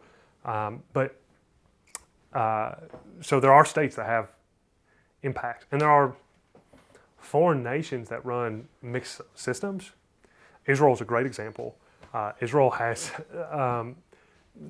predominantly British-based law. I mean, the UK owned Israel, and but they still had impacts from Ottoman law. They also had impacts from rabbinical law, and so there's a hodgepodge. And if you go to the Supreme Court of Israel and listen to an argument, they'll cite different sources. They'll bring the Bible. They'll bring the mandates. They'll bring British common law, and it's actually quite fascinating. And every different nation has, in the UK, for instance, the UK actually doesn't have a cohesive law. England and Wales have their own laws, and then Scotland and Northern Ireland have not the same laws, but their own laws. Common law is English and Welsh law. It is not Scottish law. It's very interesting. I'm not an expert on the different forms of law. I mean, I'm not even an expert on family law in America, so I can't I can't profess to know all that stuff. But yes, there is still very much an impact, and each state does have different ways they do things, and that they're allowed to do things because the 10th Amendment says that. The 10th Amendment said all of those things that aren't talked about in that 30-page pamphlet, Tennessee, have at it. Y'all can either pass stuff in your legislature, you can not. Tennessee's constitution, when it came, post the state of Franklin, which was like the predecessor for part of Tennessee, Tennessee writes allegedly the best constitution. Jefferson writes praising it and says, wow, that Tennessee Constitution is amazing. It's fine. I mean, it's a little long in my opinion compared to the United States Constitution, but the legislature passes, this year there were 1,700 bills from the Tennessee legislature. I think there's again, I'm putting my own cards on the table. I think there are probably too many laws in general, and there are sometimes better ways to deal with societal problems than passing laws. That's all I'll say on that front. But so we have these founders, though, who basically fight on the balancing of powers. And they end up kind of agreeing on saying, well, we want to avoid tyranny and monarchy. We want to avoid mob rule. And we sort of want a mix to weaken the federal government, but make sure each one kind of watches the other one. So there's dual sovereignty. The states that are existing, sort of on this level, states take care of more things. Federal government's ahead, but only does a few things. And then there's the three branches that split out. And that's what the founders, I mean, after a lot of argument and a lot of disagreement, that's how they come down. And I want to talk just a little briefly. How much time do I have? So I know I'm going fast. I think we're on this farm tour at 1, I think. Farm one, okay.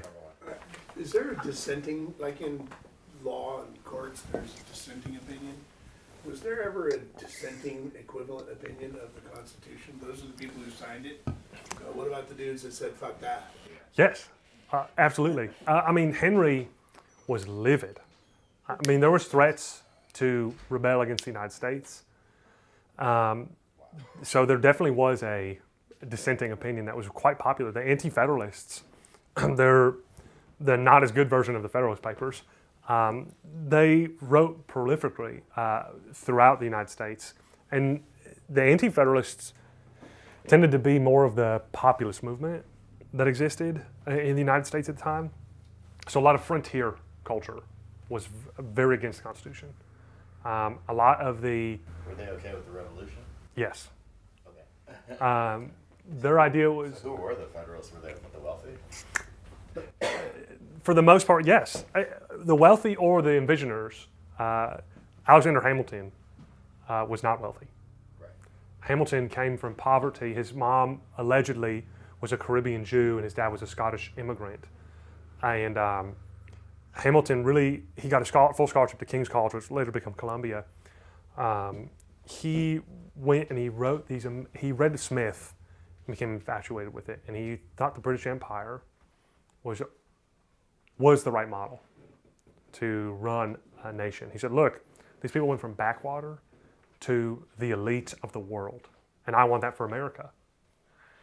Part of the reason that he loved that is America was actually really open to migrants and other nations weren't. He said, look, this is the recipe for success. And he says the only way to do that is through financial power. That will be another debate that unfolds the balancing of powers, but then the financial system. You have sort of the Hamiltonians and then the Jacksonians who really disagree. My heart says one, my head says the other. There can be no doubt that the Hamiltonians were right, that you have to have a strong economy to be a powerful nation. Whether that's not the nation you want is a different question. But, I mean, particularly post this, what I'll phrase the Second Industrial Revolution, post-World War II, there can be no doubt that Hamilton's model was the recipe for success that made the United States the world superpower.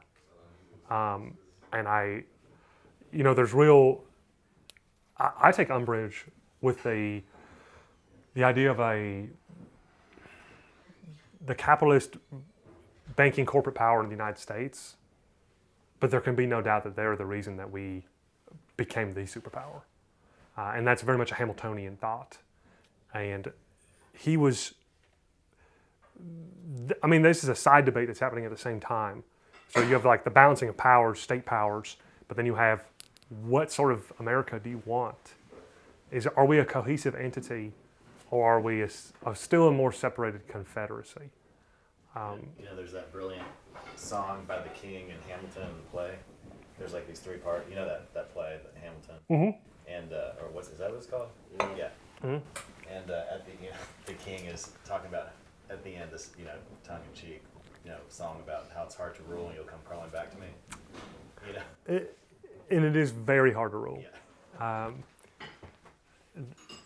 I think we are not a perfect system.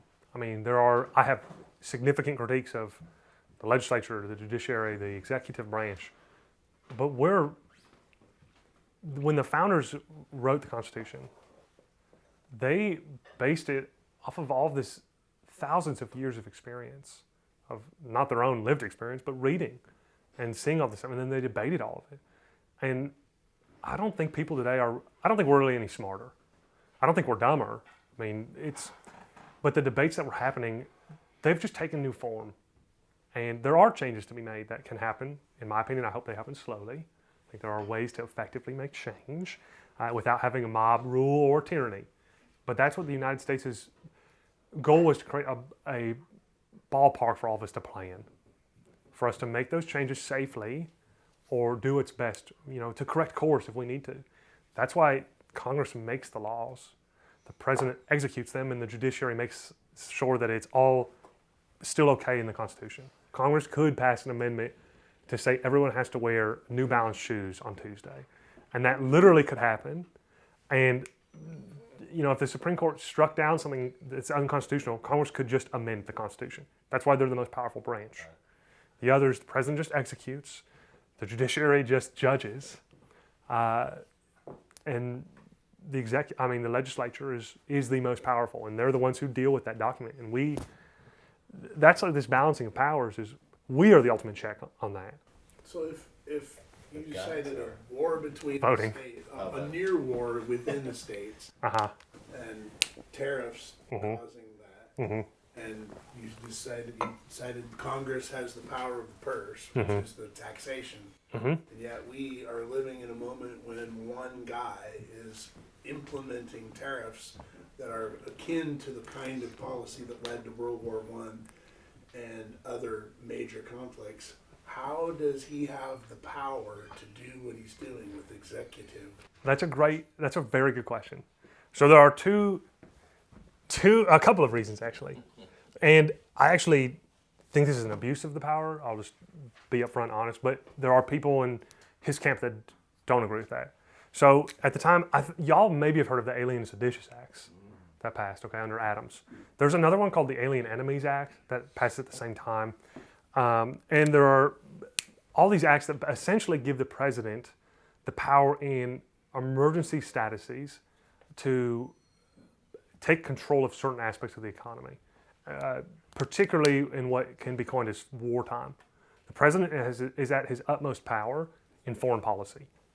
It's this idea to be able to react instantly. It's one of the reasons why a lot of times we go to war without Congress declaring war, because the president says there's a war. Now it's supposed to be time limited, and there's supposed to be a lot of ways to rein in the president that has largely been more and more ignored.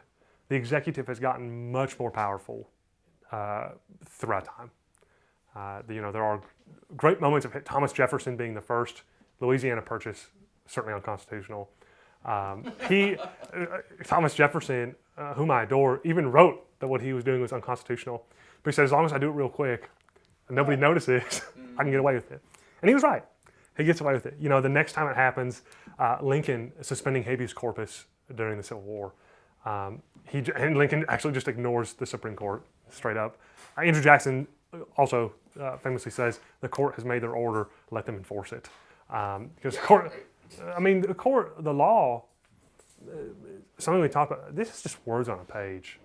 If everybody decided, fuck this book, and just, the court doesn't have any power, law doesn't have any power, guns have power, but we all believe in it. That's what gives it power. Yeah. The fact that we all respect it is what makes it truly magnificent. And that's one of the reasons Russia and China have much longer Bill of Rights than the United States. Way more rights for the people, allegedly. But we all believe in our rights. Like, there's something really miraculous. We all actually value, the First Amendment. That is truly miraculous and has happened in very few places for all of time and even today. We all value the idea of, Cam being able to speak on a campus, and Cam can say, you know what, fuck America. And you won't be imprisoned for that. Deported, but not Well, in we all agree on certain, what I'll call inalienable rights, but we just agreed on them, and we are a nation of 330 million people. That has never happened anywhere in history of the earth. I mean, it's truly miraculous. Yeah. I was gonna say that's quite shocking that they would engineer things into the Constitution or any of it that sort of could be dangerous to it. So like free speech. Yeah. Right. But they thought the best way to confront the idea of the marketplace of ideas. Right. That the best place to confront opposition, if you squash opposition, ruthlessly and toss it out, you will be overthrown anyways. Mhm. And the idea was, well, let them debate, and you know what? We give them the tools to change it. So if we all decided that we wanted America to be a communist economy, I'm just making these things up. We have the power to actually amend the Constitution to do that. We could vote in a legislature that passes that, and then let's say the Supreme Court says, no, then the legislature can amend it again and say, you're wrong. It's truly a miraculous system. We just have to keep the system. It's almost reminiscent of the principles around prohibition. The idea that if we make this completely illegal, then the criminals are going to still do it anyway behind closed doors, and then that becomes a festering thing in its own right. And if you allow it out in the open and have it regulated and freely available, the free open discourse is a lot healthier than saying no one can speak about that. They're still going. People are still going to talk. Yeah. So, if I could segue and ask a question. So we're about to go on a tour of the farm here in about 10 minutes. And I'm wondering, I don't know if you spoke on this or not, but Jefferson wrote some pretty beautiful things about his views on agriculture and what that type of a lifestyle does to a human. And I was wondering if you could maybe kind of just speak to some of that and give us some stuff to think about as we kind of go walk around the farm. Yeah, I think that's a great place to finish. There is a group of people, and there is a fracture in this group. I'll let it be known. And it's a joke of a fracture of the South, but America as a whole, there's the sort of the Jeffersonian agrarians and a more populist form in the Jacksonians to an extent. But there's this idea that we find a lot of value and enlightenment by being we're a part of the world. I mean, the agrarian movement is that there is a place for religion and philosophy, but there's a lot of value to like being out there and a lot of insight and love. And we build, I was talking about before my love of Collierville. There is a love of the land that we build. Jefferson writes about, and he writes about Virginia particularly, although he is obsessed with France, and also writes about the beauties of the French landscape. And he writes about the importance of that beauty in finding awe. Jefferson himself, he writes his own Bible. He's a deist at best in a lot of forms. And he's an amazing thinker. I think Jefferson is truly a brilliant man who really grappled with humanity. And he writes about, there's this idea for flourishment of human nature, you have to be connected to nature, to find the divine, to find awe, to find purpose. You have to be part of that and part of a smaller community. You can still have a big community too, but this is how you find yourself. And it's truly beautiful. And actually, and I'll take it further, Karl Marx, who I've talked about a lot and I really heavily encourage you all to read, is very much an agrarian, very much pro that. I told you earlier, a fisherman in the morning, farmer in the afternoon, a chair designer at night, a poet. He writes about our connection to the land, our connection to agriculture, and to siphon that, to take that away from man, is to kill part of humanity, because we have to acknowledge that. And there's something primordial and beautiful about being the balancing of powers, to do my talk, but the balancing of this with that is of the utmost importance. With that, I'll conclude. Yeah, and that kind of is like Meriwether culture and wilderness. Like what you just described is what I want us to work on cultivating with this whole thing. Is that balance of the heart, the love of beauty with the intellectual side of life. Jefferson, I think, embodied it quite well. Great job, dude. Totally agree. Thank you.